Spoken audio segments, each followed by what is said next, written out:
नमस्कार एवरीवन। मैं चौधरी शाह चौधरी इस अकेडमी में आप सभी का हार्दिक स्वागत करता हूं। अगर आप हमारे चैनल पर पहली बार आए हैं तो कृपया करके चैनल को सब्सक्राइब जरूर कर लें ताकि आने वाली वीडियो की लेटेस्ट नोटिफिकेशन आपको मिलती रहे। तो जैसे कि 6th क्लास की ज्योग्राफी हमारी कंप्लीट हो चुकी है, 7th क्लास की ज्योग्राफी का फर्स्ट चैप्टर हम ऑलरेडी कर चुके हैं, चैप्टर एनालिसिस और एक्सरसाइज के क्वेश्चन। अब हम करने जा रहे हैं यूपीएससी बेस्ड जो क्वेश्चन रहेंगे हमारे। तो चलिए स्टार्ट करते हैं।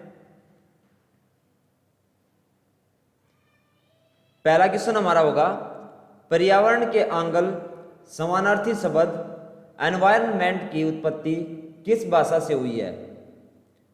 तो ये जो पर्यावरण के आंगल समानार्थी शब्द हमारा एनवायरनमेंट की जो उत्पत्ति है वो किस भाषा से हुई है? हमारी फ्रेंच भाषा से हुई है। किस भाषा से हुई है? हमारी फ्रेंच भाषा से हुई है। और इसका मतलब क्या होता है? हमारा पड़ोस। एनवायरनमेंट का जो मतलब होता है हमारा, उसका क्या मतलब होता है? पड़ोस। और ये किस वर्ड से लेगी? फ्रेंच के किस शब्द से बना है? ये एनवायरोनेर से। किससे बना है? एनवायरोनेर से। नेक्स्ट क्वेश्चन हमारा होगा, निम्नलिखित कथनों में से कौन से कथन सत्य है? तो पहले यहाँ पे दो स्टेटमेंट दी गई हैं, उनमें पहली स्टेटमेंट क्या होगी? पृथ्वी के वायुमंडल का अस्तित्व उसके गुरुत्वाकर्षण बल के कारण है। सेकेंड स्टेटमेंट होगी, वायुमंडल में परिवर्तन होने से मौसम एवं जलवायु में परिवर्तन होता है। और थर्ड स्टेटमेंट हमारी होगी, पादप एवं जीव जंतु मिलकर जैव मंडल का निर्माण करते हैं। क्या है? पादप एवं जीव जंतु मिलकर जैव मंडल का निर्माण करते हैं। तो ऑप्शन डी हमारा सही होगा, उपरोक्त सभी। जो पहली स्टेटमेंट है, पृथ्वी के वायुमंडल का अस्तित्व उसके गुरुत्वाकर्षण बल के कारण है, बिल्कुल सही है। सेकंड, वायुमंडल में परिवर्तन होने से मौसम एवं जलवायु में परिवर्तन होता है, सेकंड स्टेटमेंट भी बिल्कुल सही है। और थर्ड स्टेटमेंट, पादप एवं जीव जंतु मिलकर जैव मंडल का निर्माण करते हैं, ये स्टेटमेंट भी हमारी बिल्कुल सही होगी। क्योंकि पृथ्वी के चारों ओर फैली हुई वायु की पतली परत को हम क्या कहते हैं? वायुमंडल कहते हैं। और पृथ्वी का गुरुत्वाकर्षण जो बल है वो इसको वायुमंडल को थामे रखता है। और यह हमें क्या करती है? जो सूर्य से हानिकारक किरणें आती हैं हमारी, जिनको हम क्या कहते हैं? पैराबैंगनी किरणें भी कहते हैं, उनसे हमारी पृथ्वी को बचा के रखती है, हमें उनसे सेव करती है। इसी प्रकार अगर हम देखें तो हमारी कई गैस, धूलकण और जलवाष्प भी होते हैं जो वायुमंडल में परिवर्तन होने पर मौसम एवं जलवायु में परिवर्तन करते रहते हैं। उसके बाद में पादप और जीव जंतु मिलकर किसका निर्माण करते हैं? जैव मंडल का निर्माण करते हैं। जो थर्ड स्टेटमेंट है, पादप एवं जीव जंतु मिलकर जैव मंडल का निर्माण करते हैं, जहाँ स्थान, जल एवं वायु मिलकर जीवन को संभव बनाते हैं। जो जीवन के लिए संभव जो परिस्थितियां वो कौन सी है? स्थल, जल और वायु।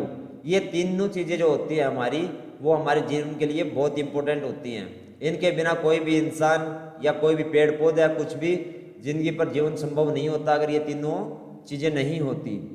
नेक्स्ट क्वेश्चन हमारा क्या होगा, निम्नलिखित में से कौन सी चीजें पर्यावरण के अंतर्गत शामिल है? क्या पूछा गया है? निम्नलिखित में से कौन सी चीजें पर्यावरण के अंतर्गत शामिल हैं? तो यहाँ पे दिए गए ऑप्शन, पहला हमारा मनुष्य, दूसरा हमारा दिया गया धरातलीय स्थलाकृति, तीसरा मानव निर्मित वस्तुएं, चौथा प्राकृतिक वस्तुएं। तो ऑप्शन डी हमारा सही होगा, उपरोक्त सभी। जो हमारे पर्यावरण के अंतर्गत शामिल है वो क्या होंगी? मनुष्य, धरातलीय स्थलाकृति, मानव निर्मित वस्तुएं और प्राकृतिक वस्तुएं। ये चारों ही हमारे जो ऑप्शन है वो बिल्कुल, चारों ही जो स्टेटमेंट हमारी वो बिल्कुल सही होंगी। तो ऑप्शन डी हमारा यहाँ पे सही हो जाता है। क्योंकि किसी जीवित प्राणी के चारों ओर पाए जाने वाले स्थान, वस्तुएं, प्रकृति को हम क्या कहते हैं? पर्यावरण कहते हैं। कि प्राकृतिक पर्यावरण में पृथ्वी पर पाई जाने वाली सजीव और निर्जीव दोनों परिस्थितियां हमारे सम्मिलित होती हैं। जबकि मानवीय पर्यावरण में मानव की परस्पर क्रियाएं, उनकी गतिविधि और उनके द्वारा बनाई गई रचनाओं में शामिल होती है। नेक्स्ट क्वेश्चन हमारा होगा, पर्यावरण के घटक कौन कौन से हैं? तो पर्यावरण के घटक क्या होंगे? मानव निर्मित, प्राकृतिक और मानव। इनमें से कौन से होंगे? मानव निर्मित कौन से होंगे? इमारतें, पार्क, पुल, सड़क, स्मारक, उद्योग, ये सभी हमारे कौन से होंगे? मानव निर्मित। और मानव निर्मित कौन से होते हैं? जो इंसान के द्वारा, हम आम इंसान के द्वारा बनाई हुई जो चीजें होती हैं उसको हमें मानव निर्मित कहते हैं। दूसरी हमारी प्राकृतिक। प्राकृतिक क्या होता है? जो कुदरत के द्वारा बनाई गई चीजें हैं उनको हम प्राकृतिक कहते हैं। तो वो घटक कौन से होंगे? हमारा जल, वायु और स्थल। ये तीनों चीजें कौन सी होंगी? और एक हमारा जो जैव मंडल है वो ये चारों मिलके क्या है, हमारे प्राकृतिक पर्यावरण के घटक बन जाते हैं। उसके बाद में मानव, तो मानव के द्वारा कौन से होंगे, कोई भी है एक साधारण इंसान, कोई एक फैमिली, कोई एक सोसाइटी, कोई भी राजनीतिक स्थिति, यानी कि जैसे हमारा देश हो गया, कोई भी आर्थिक इकोनॉमिकल जो स्थिति होगी, वो सभी चीज़ें क्या होती है, हमारी पर्यावरण के घटक होते हैं, और ये हमारे सभी मिलकर जीवन को संभव बनाते हैं और आसान बना देते हैं। नेक्स्ट क्वेश्चन हमारा होगा, निम्नलिखित में से कौन सा कथन पारितंत्र को सही तरीके से परिभाषित करता है। क्या पूछा गया है, निम्नलिखित में से कौन सा कथन पारितंत्र को सही तरीके से परिभाषित करता है। तो यहाँ पे ऑप्शन दिए गए हैं हमें, तो इसमें से सी ऑप्शन हमारा सही होगा, जीवों का समुदाय और साथ ही वह पर्यावरण जिसमें हम रहते हैं। जीवों का समुदाय और साथ ही वह पर्यावरण जिसमें हम रहते हैं, ये सब मिलके क्या करते हैं, पारितंत्र को सही तरीके से परिभाषित करते हैं। क्योंकि जो पेड़ पौधे हो गए, जीव जंतु हो गए, जो हमारे आसपास हम देखते हैं, वो सभी क्या करते हैं, पर्यावरण के ऊपर निर्भर करते हैं, और जीवधारियों का आपसी एवं अपने आसपास के पर्यावरण के बीच का संबंध ही पारितंत्र का निर्माण करता है। तो इसीलिए ऑप्शन हमारा यहाँ पे सी सही हो जाएगा, जीवों का समुदाय और साथ ही वह पर्यावरण जिसमें वे रहते हैं। नेक्स्ट हमारा होगा, हमारा पर्यावरण क्यों बदल रहा है। यहाँ पे पूछा गया है कि ऐसा क्या रीजन है जिससे हमारा जो इन्वायरमेंट है उसमें चेंजेस आ रहे हैं। तो हम जरूरतों के कारण क्या होता है, दिन प्रतिदिन हमारी ज़रूरतें बढ़ती जाती हैं। ये हमारा इन्वायरमेंट चेंज होने का सिर्फ एक ही रीज़न है, हमारी ज़रूरतों के कारण हमारा इन्वायरमेंट चेंज होता है। क्योंकि डे बाय डे जो हमारी ज़रूरतें हैं वो बढ़ती जाती हैं। किसी भी चीज़ की अगर मान लो, अगर हम देखते हैं कि अगर पॉपुलेशन बढ़ेगी तो उसको खाने पीने के लिए भी और भी चीज़ों की ज़रूरत पड़ती है, कॉपी पेन की ज़रूरत पड़ती है। यहाँ पे मैं जैसे एग्जांपल लूँगा कि मान लो बिजली की खपत ज़्यादा होती है, तो बिजली की खपत होगी तो कोयले की भी खपत होगी। अगर हम कागज़ पेन की अपने को ज़रूरत पड़ती है तो क्या होगा, वनों की कटाई होगी, क्योंकि वनों के जो हमारे पेड़ पौधे होते हैं उन्हीं के द्वारा कागज़ बनता है। तो ये सब चीज़ें क्या करती हैं, इन्वायरमेंट को बहुत इफेक्ट करती हैं, और इसी वजह से हमारा इन्वायरमेंट जो है वो डे बाई डे चेंज होता रहता है। नेक्स्ट क्वेश्चन हमारा होगा, पारितंत्र क्या है।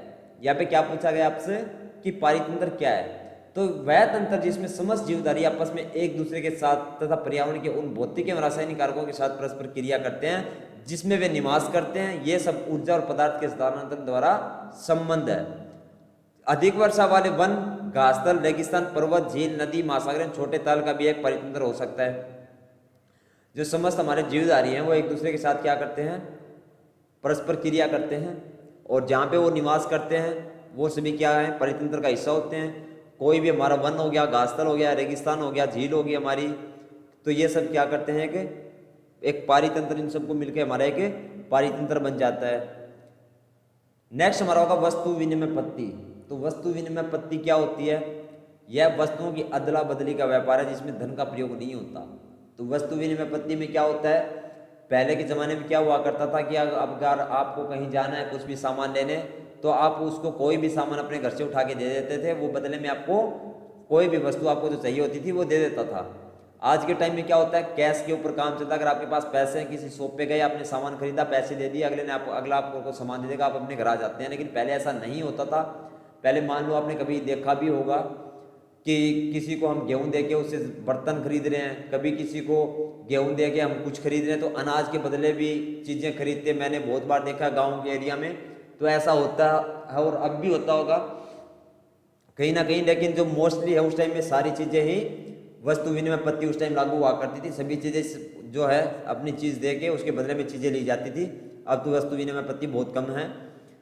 नेक्स्ट हमारा होगा विश्व पर्यावरण दिवस कब मनाया जाता है। तो हमारा जो विश्व पर्यावरण दिवस है वो प्रत्येक वर्ष 5 जून को मनाया जाता है।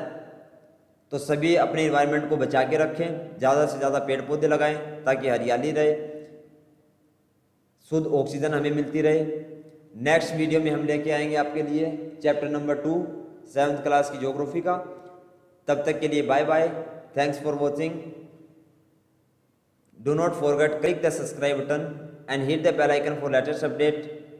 Like, comment and share. See you next time. Bye bye.